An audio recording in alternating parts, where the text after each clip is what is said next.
Welcome back to Harshit Institute Vijayawada. మరిప్పుడు ఈ భారతదేశం యొక్క నైసర్గిక స్వరూపంలో అతి పెద్ద నిర్మాణం, మొట్టమొదటి ఏర్పడిన నిర్మాణం, అతి పురాతనమైన నిర్మాణం ద్వీపకల్ప పీఠభూమి. మరి దీనికి సంబంధించినటువంటి అంశాలు మనం పరిశీలిస్తే ఈ ద్వీపకల్ప పీఠభూమి అనేది ప్రీ కేంబ్రియన్ కాలంలో మనకి ఏర్పడింది అనేది చెప్పొచ్చు. ప్రీ కేంబ్రియన్ కాలము అనొచ్చు, లేదా ఆర్కియన్ కాలంలో మనకి ఏర్పడింది అనేది చెప్పొచ్చు. అంటే ఆల్మోస్ట్ 250 మిలియన్ సంవత్సరాలకు క్రితమే అంగారా గోండ్వానా అనే భూభాగాలు ఏర్పడినప్పుడే ఆ గోండ్వానా భూభాగంలో నుంచి ఈ ప్రాంతము అనేది మనకి ఏర్పడింది. అయితే ఎక్కడైతే పీఠభూమి ప్రాంతాలు విస్తరించాయో ఆ పీఠభూమి ప్రాంతాలకు మూడు వైపులా కూడా జలభాగము అనేది మనకు విస్తరించింది. అలా మూడు వైపులా జలభాగం విస్తరించి ఒకవైపు మనకి భూభాగం ఉన్నది కావున దీనిని ద్వీపకల్ప పీఠభూమి అంటాడు. పెనున్సులార్ ప్లాట్యూ అనేటటువంటి పేరుతో మనకి పిలవడం జరుగుతుందని చెప్పాలి. మరి మన భారతదేశంలోనే మొట్టమొదటి ఏర్పడింది కాబట్టి అత్యంత పురాతనమైనటువంటి నిర్మాణం ఏమిటి అంటే ద్వీపకల్ప పీఠభూమిని మనం చెప్పాలి. మనం ఆల్రెడీ ప్రీవియస్గా డిస్కస్ చేసాం. భారతదేశంలో నవీనమైనటువంటి విభాగం ఏంది అంటే గంగా సింధు మైదానాన్ని అతి నవీనమైన నిర్మాణంగా మనం చెప్పాం. మరి పురాతనమైన నిర్మాణంగా ఈ ద్వీపకల్ప పీఠభూమి అనేదాన్ని మనం చెప్తాం. అయితే ఇది ఎవరి నుంచి ఏర్పడింది అనేది మనం చూస్తే గోండ్వానా అనేటటువంటి భూభాగం నుంచి మనకి ఏర్పడింది. మనం ఖండచలన సిద్ధాంతాన్ని డిస్కస్ చేసినప్పుడు అంగారా గోండ్వానా అనే భూభాగాల గురించి మనం ఆల్రెడీ ఆ తీరంలో డిస్కస్ చేయడం జరిగింది. అందులో గోండ్వానా అనే భూభాగం నుంచి ఈ ప్రీ కేంబ్రియన్ కాలంలో ద్వీపకల్ప పీఠభూమి అనే నిర్మాణం మనకి ఏర్పడింది. అయితే ఈ ద్వీపకల్ప పీఠభూమి అనే నిర్మాణం 16 లక్షల చదరపు కిలోమీటర్ల విస్తీర్ణాన్ని కలిగి ఉంది అనేది మనం చెప్పాలి. సో ఇదంతా కూడా మనకి ద్వీపకల్ప పీఠభూమి. ఆ ద్వీపకల్ప పీఠభూమి ఎంత విస్తీర్ణాన్ని కలిగి ఉంది అంటే 16 లక్షల చదరపు కిలోమీటర్లు. ఒక రకంగా మనం చెప్పాలి అంటే భారతదేశంలో సగభాగం వరకు కూడా ఇంచుమించుగా ఈ ద్వీపకల్ప పీఠభూమినే మనకి విస్తరించింది అనేది మనం చెప్తాం. మరకపోతే ఈ ద్వీపకల్ప పీఠభూమి అనేది మనకి ప్రధానంగా పురాతనమైనటువంటి అగ్నిశిలలు అండ్ స్ఫటికాకార శిలలు అండ్ రూపాంతర శిలలతో మనకి ఏర్పడింది అని చెప్పాలి. చూడం, ఇది ఏ శిలలతో మనకి ఏర్పడింది అంటే అగ్ని శిలలు, ఇగ్నియస్ రాక్స్ అంటాం, సెడిమెంటరీ రాక్స్ అంటాం, అండ్ మెటామార్ఫిక్ రాక్స్ అంటాం. ఈ 3 రకాల శిలల్ని కూడా కలిగి మనకి ఏర్పడిన నిర్మాణమే ద్వీపకల్ప పీఠభూమి. అయితే ఈ ద్వీపకల్ప పీఠభూమి మీరు జాగ్రత్తగా చూస్తే ఒక క్రమరహితమైనటువంటి త్రిభుజాకారంలో ఉందని చెప్పాలి. అంటే ప్రాపర్ ట్రయాంగిల్ అనేది మనం చెప్పలేం.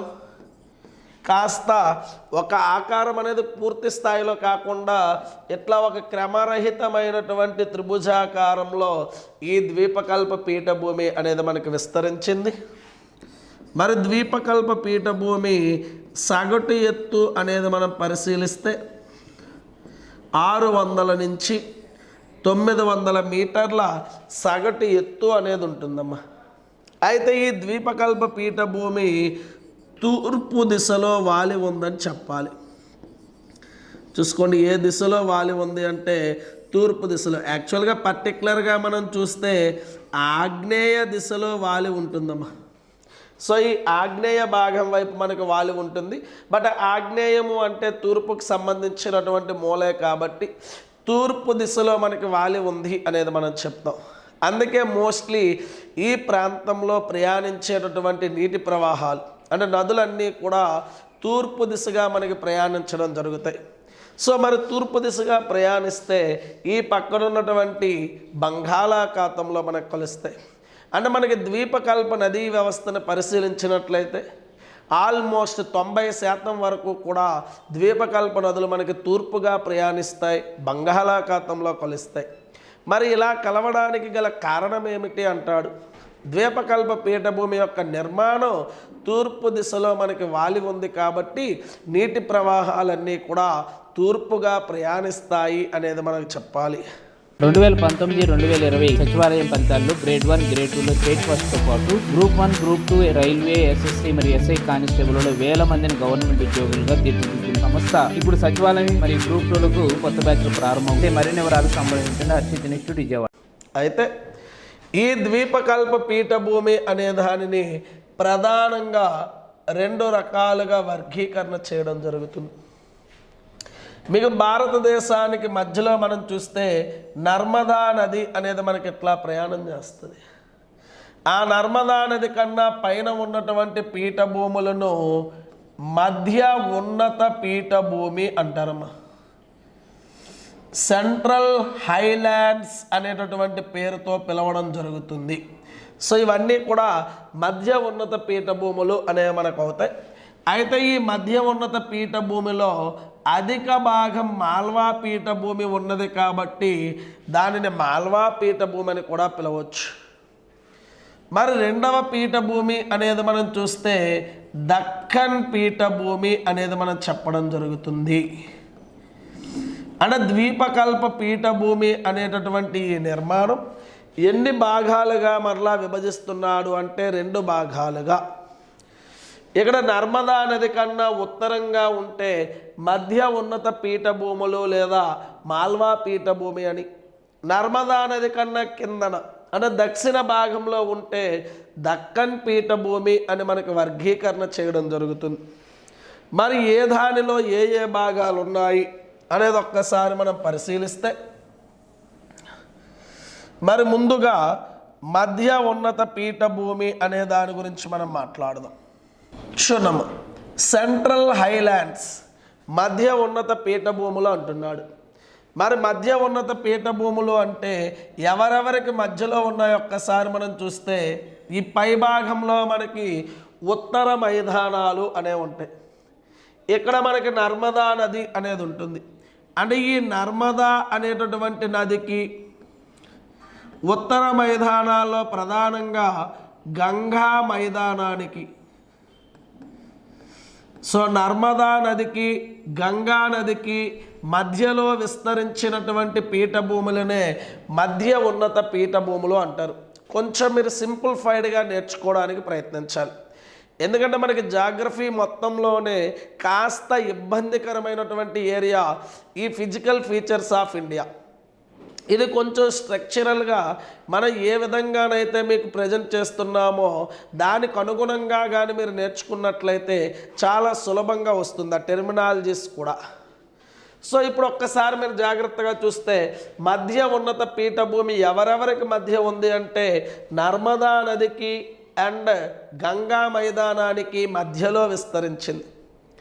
మరి మధ్య ఉన్నత పీఠభూముల్లో ఒక్కొక్క ప్రాంతంలో ఒక్కో పేరుతో పిలవడం జరుగుతుంది. అందులో ప్రధానంగా మనం చూస్తే మాల్వా పీఠభూమి. క్షుణమ మాల్వా పీఠభూమి అనే దానిని మనం పరిశీలించినట్లయితే మాల్వా పీఠభూమి మనకి మధ్యప్రదేశ్ రాష్ట్రంలో విస్తరించింది. చూడండి ఇదంతా కూడా మనకి మాల్వా పీఠభూమి విస్తరించినటువంటి ప్రాంతం.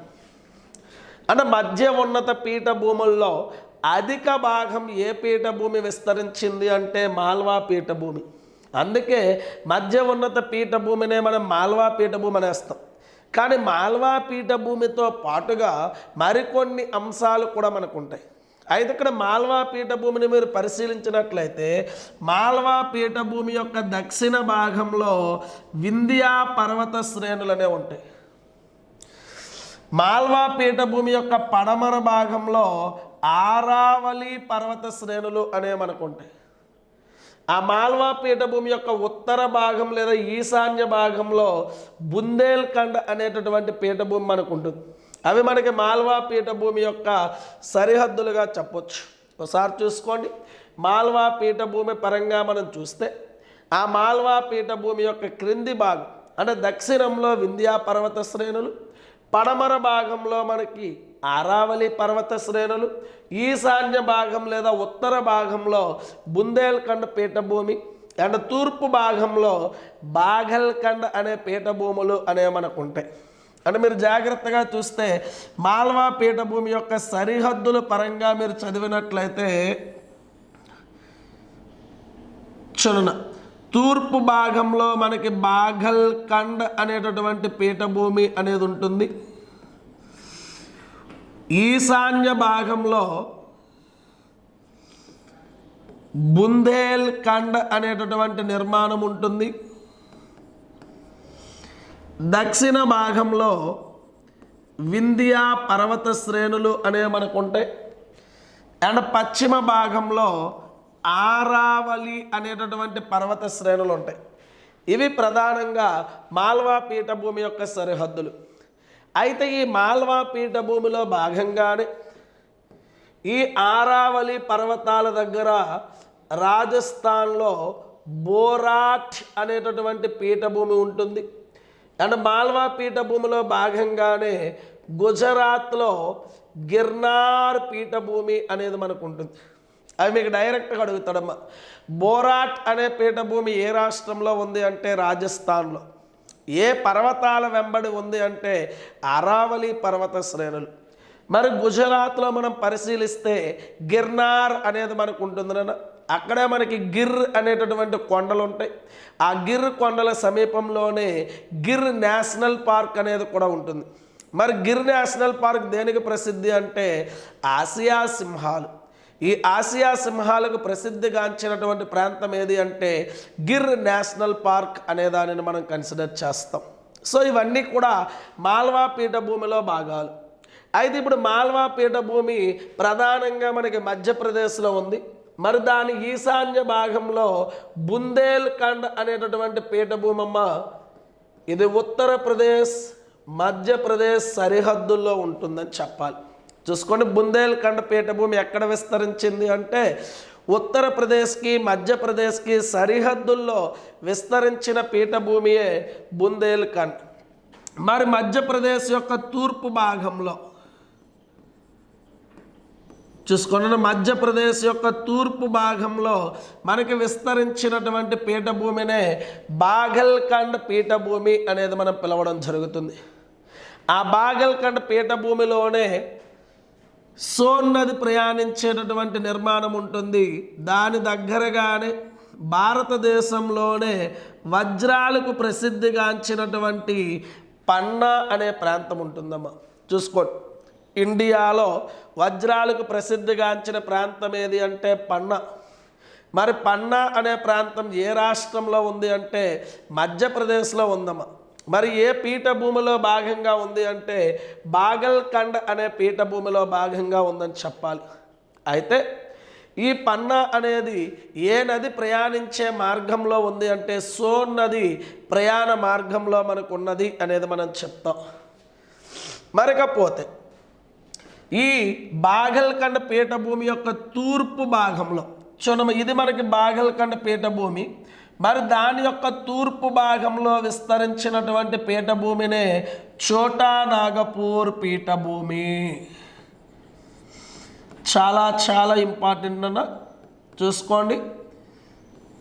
లేదా మధ్య ఉన్నత పీఠభూమి యొక్క తూర్పు భాగం అనొచ్చు, లేదా బాఘల్ఖండ్ పీఠభూమి యొక్క తూర్పు భాగంలో మనకి విస్తరించిన పీఠభూమినే ఛోటా నాగపూర్. మరి ఛోటా నాగపూర్ అనేది మనం ప్రధానంగా చూస్తే జార్ఖండ్, వెస్ట్ బెంగాల్, ఛత్తీస్గఢ్ రాష్ట్రాల యొక్క సరిహద్దుల్లో ఉందని చెప్పాలి. చూడండి, ఏ ఏ రాష్ట్రాల సరిహద్దుల్లో ఉంది అంటే Jharkhand, west Bengal, Chhattisgarh and also Odisha కూడా స్లైట్లీ మనకు టచ్ అవుతుందన్న. మరి ఛోటా నాగపూర్ అనగానే మనకు గుర్తు రావాల్సినది భారతదేశంలోనే అత్యధిక మొత్తంలో ఖనిజాలు మనకి లభ్యమయ్యేటటువంటి ప్రాంతం ఏది అంటే ఛోటా నాగపూర్ అనేదాన్ని చెప్పాలి. మరి అలా ఖనిజాలు అత్యధికంగా మనకి లభించి దీనినే రూర్ ఆఫ్ ఇండియా. చాలా చాలా ఇంపార్టెంట్ బిట్ అన్న, చూసుకోండి. ఛోటా నాగపూర్ పీఠభూమిని మనకి ఏమని పిలుస్తాడు అంటే రూర్ ఆఫ్ ఇండియా. మనకు రూర్ అంటే జర్మనీ దేశంలో ఒక ప్రాంతం పేరు రూర్. ప్రపంచంలోనే అత్యధిక మొత్తంలో ఖనిజ నిక్షేపాలు కలిగినటువంటి ప్రాంతం ఏది అంటే రూర్.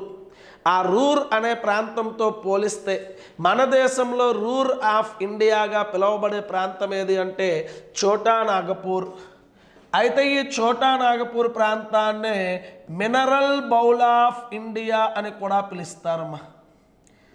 చూసుకున్న దీనికి ఉన్న మరి ఒక పేరు మినరల్ బౌల్ ఆఫ్ ఇండియా. భారతదేశం యొక్క ఖనిజాల గిన్నె లేదా ఖనిజాల నెలవంకగా పిలువబడేటటువంటి ప్రాంతం ఏది అంటే ఛోటా నాగపూర్ ప్రాంతము అనేది మనం చెప్పాలి. ఆల్మోస్ట్ ఈ ఛోటా నాగపూర్ అనేది మనకి దామోదర్ నదికి సమాంతరంగా ప్రయాణించడం జరుగుతుంది. అయితే ఈ ఛోటా నాగపూర్ పీఠభూమిలో దామోదర్ నది ఎట్లా ప్రయాణిస్తున్నప్పుడు ఆ దామోదర్ నదికి ఉత్తరంగా ఉన్నటువంటి ప్రాంతాన్ని హజరీబాగ్ పీఠభూమి అంటాడు. దానికి దక్షిణంలో ఉన్నదానిని రాంచీ పీఠభూమి అని కూడా మనకి పిలవడం జరుగుతుందమ్మా. అంటే ఒక్కసారి చూడండి, ఛోటా నాగపూర్ పీఠభూమిని దామోదర్ నది ప్రయాణించే మార్గం ఆధారంగా చేసుకుంటే 2 భాగాలుగా మనకి డివైడ్ చేశాడు. ఆ దామోదర్ నది ప్రయాణించడానికి పైన ఉంటే హజరీబాగ్ పీఠభూమి అని, ఆ హజరీబాగ్ పీఠభూమి యొక్క తూర్పు భాగాన్నే కోడెర్మా. ఈ రోజున మైకా గనులు అత్యధికముగా మనకి విస్తరించినటువంటివి కోడెర్మా ప్రాంతము అనేది మనం చెప్తాం. ఆ కోడెర్మా ఎందులో భాగము అంటే హజరీబాగ్ అనేటటువంటి పీఠభూమిలో భాగంగా దాని యొక్క తూర్పు భాగాన్ని చూసుకోండి. ఆ డైరెక్షన్ జాగ్రత్తగా చూసుకోండి. ఛోటా నాగపూర్లో అయితే ఉత్తర భాగం హజరీబాగ్, ఆ హజరీబాగ్ యొక్క తూర్పు భాగాన్ని కోడెర్మా పీఠభూమి అంటాడు. Welcome to Harshit Institute. Vijayawada మహానగరంలో 2009 సంవత్సరంలో ప్రారంభించబడి అనేక వేల మంది అభ్యర్థులను ప్రభుత్వ ఉద్యోగులుగా తీర్చిదిద్దిన మన హర్షిత్ ఇన్స్టిట్యూట్ గత 12 సంవత్సరాల్లో సుమారు 18,000 మందిని ప్రభుత్వ ఉద్యోగులుగా తీర్చిదిద్దింది. ఇప్పటి వరకు 5 సార్లు నిర్వహించినటువంటి ఈ యొక్క నోటిఫికేషన్స్లో అనేక సార్లు స్టేట్ ఫస్ట్ సాధించినటువంటి ఘనత మన హర్షిత్ ఇన్స్టిట్యూట్ది. ప్రస్తుతం మన హర్షిత్ ఇన్స్టిట్యూట్ యొక్క ప్రత్యేకతలు 24/7 24 గంటలతో కూడినటువంటి లైబ్రరీ సదుపాయం. అంతేకాకుండా ఇదే లైబ్రరీలో మనకు అత్యున్నత ప్రామాణిక గ్రంథాలు అందించడం అనేది జరుగుతుంది. నెక్స్ట్ ఈ లైబ్రరీతో కూడినటువంటి ఈ లైబ్రరీలో మనకు వివిధ సబ్జెక్టులకు సంబంధించినటువంటి ఎకానమీ, పాలిటీ, హిస్టరీ, జోగ్రఫీ మరియు అన్ని సబ్జెక్టులకు సంబంధించినటువంటి పూర్తి స్థాయి స్టడీ మెటీరియల్ మీకు అందించడం అనేది జరుగుతుంది. అంతేకాకుండా జాయిన్ అయిన ప్రతి అభ్యర్థికి పూర్తి స్టడీ మెటీరియల్ మరియు అభ్యర్థి ఏ ఎగ్జామ్ అయితే రాయకపోతున్నాడో ఆ ఎగ్జామ్కు సంబంధించినటువంటి సిలబస్ ప్రతి ఒక్కరికి అందించడం అనేది జరుగుతుంది. అంతేకాకుండా స్టేట్ ఫ్యాకల్టీ మన ఇన్స్టిట్యూట్లో బోధించేటటువంటి ప్రతి ఫ్యాకల్టీ కూడా economy, polity, arithmetic and reasoning తదితర సబ్జెక్టులకు సంబంధించినటువంటి ప్రతి ఫ్యాకల్టీ కూడా ఎంతో అనుభవము, అంకితభావము కలిగినటువంటి ఫ్యాకల్టీ మన యొక్క ఇన్స్టిట్యూట్లో ఉండడం అనేది జరుగుతుంది. అంతేకాకుండా మన ఇన్స్టిట్యూట్ యొక్క మరొక ప్రత్యేకత డైలీ టెస్టులు నిర్వహించడం మరియు వీక్లీ, మంత్లీ ఎగ్జామ్స్ నిర్వహించి ఆయా ఎగ్జామ్స్ నందు బహుమతి ప్రదానం చేయడం అనేది మన ఇన్స్టిట్యూట్ యొక్క ప్రత్యేకత. అంతేకాకుండా నాన్ మ్యాథ్స్ స్టూడెంట్స్ ఎవరైతే ఉన్నారో వాళ్ళపై ప్రత్యేక శ్రద్ధ చూపించడం, నెక్స్ట్ వాళ్ళకి ప్రత్యేక తరగతులు నిర్వహించడం అనేది జరుగుతుంది. తప్పనిసరిగా మీరు ఒక్కసారి మన హర్షిత్ ఇన్స్టిట్యూట్ని ఒక్కసారి సందర్శించండి. హర్షిత్ ఇన్స్టిట్యూట్లో ఉన్నటువంటి ప్రతి అంశాన్ని క్షుణ్ణంగా అవగాహన చేసుకోండి. మరియు ప్రస్తుతం ఎవరైతే హర్షిత్ ఇన్స్టిట్యూట్లో ఉన్నారో ఆ యొక్క విద్యార్థుల్ని వాకప్ చేయండి. మన యొక్క పరిస్థితుల గురించి అవగాహన చేసుకున్న తర్వాతే మన యొక్క హర్షిత్ ఇన్స్టిట్యూట్లో జాయిన్ అవ్వమని కోరడం జరుగుతుంది.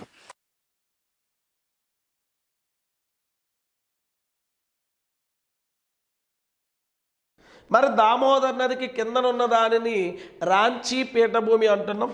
మరి ఈ రాంచీ పీఠభూమి యొక్క పడమర భాగాన్ని పాలమౌ అనేటటువంటి పేరుతో మనకి పిలవడం జరుగుతుంది నాన్న. చూసుకోండి, రాంచీ పీఠభూమి యొక్క పడమర భాగాన్ని ఏమంటాడు అంటే పాలమౌ అంటారు.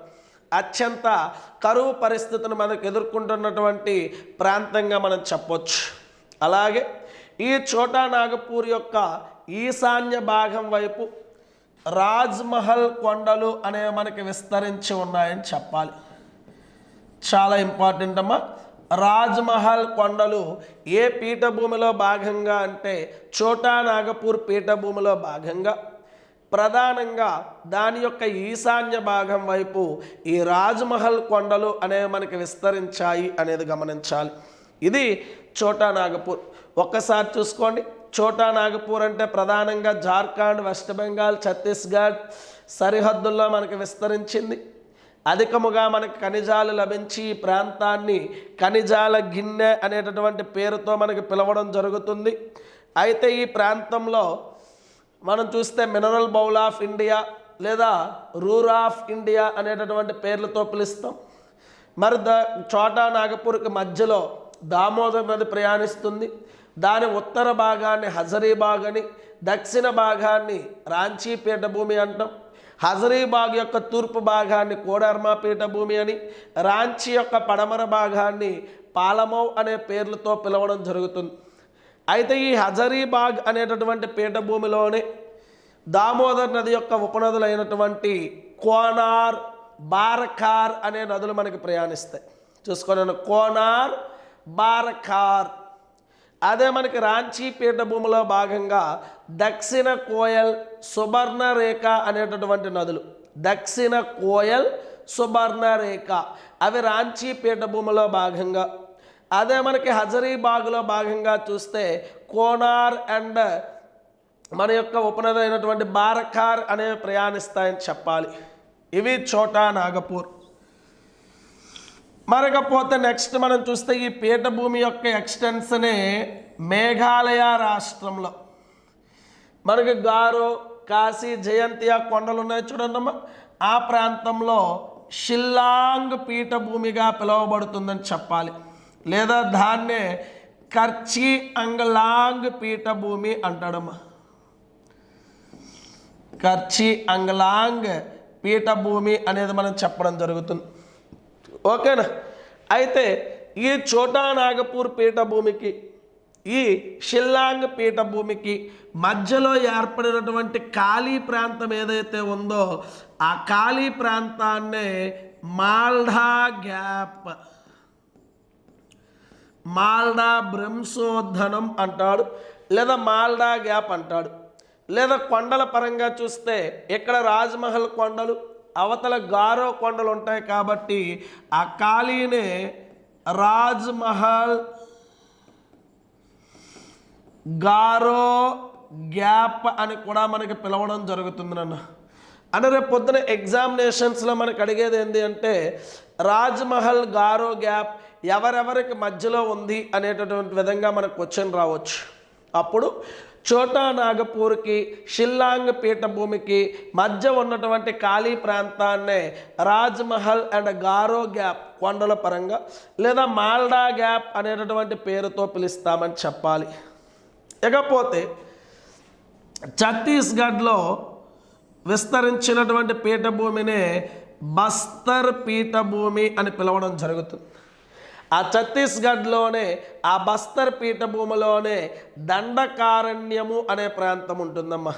దండకారణ్యం మనకి ఎక్కడ విస్తరించిందంటే ఛత్తీస్గఢ్, తెలంగాణ, ఆంధ్రప్రదేశ్, ఒడిస్సా ఈ సరిహద్దుల్లో గోదావరి పరివాహక ప్రాంతంలో దండకారణ్యము అనేది మనకు విస్తరించింది. ఆ పీఠభూమిలోనే లభించే ప్రముఖమైనటువంటి ఇనుప ఖనిజం మనం చూస్తే బైలధిల్లా. ఈ రోజున విశాఖపట్నం స్టీల్ ప్లాంట్కి కావలసినటువంటి రా ఐరన్ మనకి ఎక్కడి నుంచి వస్తుంది అంటే బైలధిల్లా అనే దాని నుంచి వస్తుంది. లేదా ఈ విశాఖపట్నం పోర్టు ద్వారా అత్యధికంగా జపాన్కి ఎగుమతి చేస్తున్న ఇనుప ఖనిజం ఏ గని నుంచి వస్తుంది అంటే బైలధిల్లా గని నుంచి వస్తుందని చెప్పాలి. మరి అట్లాంటి బైలధిల్లా ఏ పీఠభూమిలో భాగము అంటే బస్తర్ పీఠభూమి ఛత్తీస్గఢ్ లేదా దండకారణ్య ప్రాంతంలో భాగంగా ఉందని చెప్పాలి. ఇవన్నీ కూడా మధ్య ఉన్నత పీఠభూములు లేదా మాల్వా పీఠభూముల్లో భాగంగా మనం గమనించాల్సినటువంటి అంశాలు. మరకపోతే నెక్స్ట్ మనం చూస్తే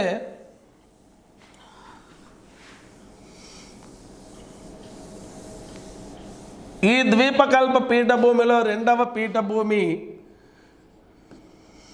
దక్కన్ పీఠభూమి.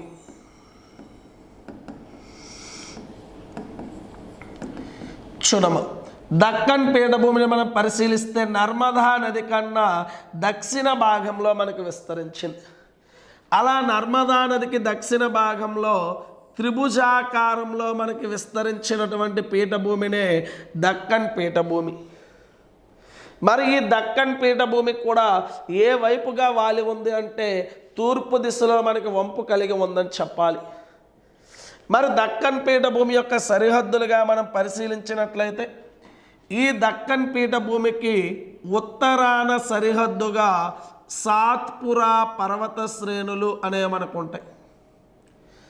తూర్పున సరిహద్దుగా తూర్పు కనుమలు ఈస్టర్న్ ఘాట్స్ అనే మనకి సరిహద్దుగా ఉంటాయి. పశ్చిమాన సరిహద్దుగా వెస్టర్న్ ఘాట్స్ పశ్చిమ కనుమలు అనే మనకు ఉంటాయి. మరి దక్షిణాన సరిహద్దుగా నీలగిరి పర్వత శ్రేణులు అనే మనకి సరిహద్దుగా ఉంటాయి. సో నీలగిరి అంటే తూర్పు కనుమలు పశ్చిమ కనుమలు ఒకదానిని ఒకటి కలుసుకునే ప్రాంతమే నీలగిరి అనేది మనం చెప్పొచ్చు. ఇది దక్కన్ పీఠభూమి యొక్క సరిహద్దులు. మరలా ఈ దక్కన్ పీఠభూమిని మనకి ప్రధానంగా 3 భాగాలుగా డివైడ్ చేస్తాడమ్మ. చూడండి, ఇక్కడ ఉన్నటువంటి ఈ భాగమంతా కూడా మహారాష్ట్ర పీఠభూమి. ఇకపోతే ఈ భాగమంతా కూడా ఇది కర్ణాటక పీఠభూమి. మరి ఈ తూర్పు భాగం ఇదంతా కూడా తెలంగాణ పీఠభూమి. దాన్నే ఆంధ్రప్రదేశ్ ఆస్పిరెంట్స్ ఆంధ్ర పీఠభూమి అనేది మీరు స్టడీ చేయొచ్చు. అంటే దక్కన్ పీఠభూమిని మీరు పరిశీలించినట్లయితే ఇక్కడ చూడమ్మ, మహారాష్ట్ర పీఠభూమి, కర్ణాటక పీఠభూమి అండ్ తెలంగాణ పీఠభూమి అనే 3 భాగాలుగా వర్గీకరణ చేయడం జరిగింది. అసలు మనకి ద్వీపకల్ప పీఠభూమియే అగ్నిపర్వత రకమైనటువంటి పీఠభూమిగా మనం చెప్తాం. అందులో ప్రధానంగా ఈ మహారాష్ట్ర పీఠభూమి అనేది ముఖ్యంగా అగ్నిశిలలు అనే మనకు కలిగి ఉంటుంది. మరి ఈ నిర్మాణాన్ని మనం చూస్తే దక్కన్ నాపలు అనేటటువంటి పేరుతో కూడా మనం పిలుస్తామమ్మా. డెక్కన్ ట్రాప్స్ లేదా దక్కన్ నాపలుగా పిలువబడే ప్రాంతం ఏది అంటే మహారాష్ట్ర. మరి ఈ ప్రాంతంలో ముఖ్యంగా ఈ అగ్నిశిలలకు సంబంధించినటువంటి బసాల్ట్ అనేటటువంటి శిలలు ఎక్కువగా విస్తరించి ఉంటాయి. ఆ బసాల్ట్ శిలలే కాలక్రమంలో మనకి విచ్ఛిన్నం చెంది నల్లరేగడి నేలలుగా మనకి ప్రసిద్ధిగాంచుతాయి. అంటే నల్లరేగడి నేలలు ఏ విధంగా ఏర్పడతాయి అంటే బసాల్ట్ శిలలు విచ్ఛిన్నం చెందడం వలన నల్లరేగడి నేలలు ఏర్పడడం జరుగుతుంది. అట్లాంటి బసాల్ట్ శిలలు అత్యధికంగా ఎక్కడున్నాయంటే మహారాష్ట్ర పీఠభూమిలో భాగంగా మనకు విస్తరించాయి. మరకపోతే కర్ణాటక పీఠభూమిని పరిశీలిస్తే మరలా కర్ణాటక పీఠభూమిలో 2 భాగాలు ఉంటాయి. ఒకటి పడమర భాగం, ఇదంతా కూడా ఎత్తైన ప్రాంతం ఉంటుందమ్మా. పడమర వైపున పశ్చిమ కనుమల కంచులు ఉంటాయి. ఆ పడమర భాగంలో ఎత్తైనటువంటి ఆ నిర్మాణాన్నే మల్నాడ్ అంటాడు. సో మల్నాడ్ అంటే ఎత్తైన నిర్మాణం. అది కర్ణాటక పీఠభూమి యొక్క పడమర భాగంలో ఉంటుంది. దాన్నే మనం భారతదేశంలో దక్షిణ భారతదేశ పైకప్పు అని పిలవచ్చమ్మా. రూఫ్ ఆఫ్ ది సౌత్ ఇండియాగా పిలువబడే ప్రాంతం ఏది అంటే ఒరిజినల్గా కర్ణాటక పీఠభూమిని పిలుస్తాం. ఆ కర్ణాటకలో కూడా మల్నాడ్ అనే ప్రాంతాన్ని ఈ దక్షిణ భారతదేశ పైకప్పుగా పిలవడం జరుగుతుంది. మరి దానికి తూర్పు భాగంలో సమతల ప్రాంతాలు ఉంటాయి. ఆ సమతల ప్రాంతాన్నే మైదాన్ అనేటటువంటి పేరుతో మనకి పిలవడం జరుగుతుంది. ప్రధానంగా ఉత్తర కర్ణాటక ప్రాంతాల్లో మనకు విస్తరించిందన్న. అయితే పీఠభూమి పరంగా చూస్తే మాత్రం పీఠభూమి యొక్క తూర్పు భాగం, కర్ణాటక పీఠభూమి యొక్క తూర్పు భాగాన్ని సమతల నిర్మాణం లేదా మైదాన్ పీఠభూమి అని, పడమర ఉన్న ఎత్తైన భాగాన్ని మల్నాడ్ అనేటటువంటి పేరుతో పిలవడం జరుగుతుంది. మరకపోతే తెలంగాణ లేదా ఆంధ్ర పీఠభూమిని మనం పరిశీలిస్తే ఇది తెలంగాణలోను అండ్ ఆంధ్రప్రదేశ్లో ప్రధానంగా రాయలసీమ ప్రాంతాల్లో విస్తరించిందమ్మ. మరి ఈ నిర్మాణం కొన్ని రకాల శిలలతో ఉంటుందన్న. ఆ శిలలు ఏంది అనేది మనం చూస్తే ధార్వార్ శిల చూసుకోండి. ధార్వార్ శిలలు, ఈ ధార్వార్ శిలలు అంటే భారతదేశంలోనే అత్యంత ప్రాచీనమైనటువంటి శిలలుగా మనం చెప్పడం జరుగుతుంది. మరి ఈ ధార్వార్ శిలల్లోనే మనకి ప్రధానంగా మ్యాంగనీస్, బంగారం వంటి ఖనిజాలు అనేవి మనకు లభ్యమవుతాయి. ఈ ధార్వార్ శిలల యొక్క అవశేషాలే కడప శిలలు. ఆ కడప శిలలకు సమాంతరముగా ఏర్పడిన శిలలే కర్నూలు శిలలు. ఈ రెండింటిలో కూడా అలోహ ఖనిజాలు మనకి ఎక్కువగా దొరుకుతాయమ్మా. అవే మనకి సున్నపు రాయి కానీ ముగ్గురాయి ఎట్లాంటి నిర్మాణాలు మనకి ఎక్కువగా కడప, కర్నూలు శిలల్లో మనకి లభ్యం అవ్వడం జరుగుతాయి. ఆ తర్వాత మనం చూస్తే గోండ్వానా శిలలు. మరి గోండ్వానా శిలలు మనం చూస్తే ప్రధానంగా గోదావరి నది పరివాహక ప్రాంతంలో గోండ్వానా శిలలు అనేవి మనకి ఎక్కువగా లభిస్తాయి. ఆ గోండ్వానా శిలల్లో బొగ్గు అనేది మనకి అత్యధికంగా లభ్యమవుతుంది. అదే మీరు తెలంగాణ ప్రాంతంలో చూస్తే కనిపిస్తుంది. గోదావరి పరిసర ప్రాంతాలన్నీ కూడా బొగ్గు నిక్షేపాలు ఉంటాయి. వాటినే మనం సింగరేణి బొగ్గు గనులు అంటాం. సో ఆ బొగ్గు నిక్షేపాలన్నీ కూడా ఏ శిలల నుంచి మనకు వచ్చాయి అంటే గోండ్వానా శిలలు. అలాగే ఆంధ్రప్రదేశ్లో ఉన్నటువంటి తీర ప్రాంతాలను మనం పరిశీలించినట్లయితే ఆ తీర ప్రాంతాల్లో మనకి రాజమండ్రి శిలలు అనేవి మనకు ఉన్నాయి. సో రాజమండ్రి శిలలు అనేవి సముద్రాలు ఉప్పొంగడం వలన మనకి ఏర్పడడం జరుగుతుంది. అలా సముద్రాలు ఉప్పొంగడం వలన ఈ తీర ప్రాంతాల్లో మనకి ఏర్పడినవే రాజమండ్రి శిలలు. మరి రాజమండ్రి శిలల్లో మనకి ప్రధానంగా చూస్తే పెట్రోలియం అండ్ సహజ వాయువు అనేవి ఏర్పడతాయి అనేది మనం చెప్పాలి. సో ఇది దక్కన్ పీఠభూమికి సంబంధించినటువంటి అంశాలు. సో ఇది ఓవరాల్గా ద్వీపకల్ప పీఠభూమి యొక్క స్ట్రక్చర్. ఆ తర్వాత ఈ పీఠభూమిలో ఉన్నటువంటి పర్వత శ్రేణులు ఏంటి, వాటికి సంబంధించినటువంటి అంశాలు మనం డిస్కస్ చేయాలి.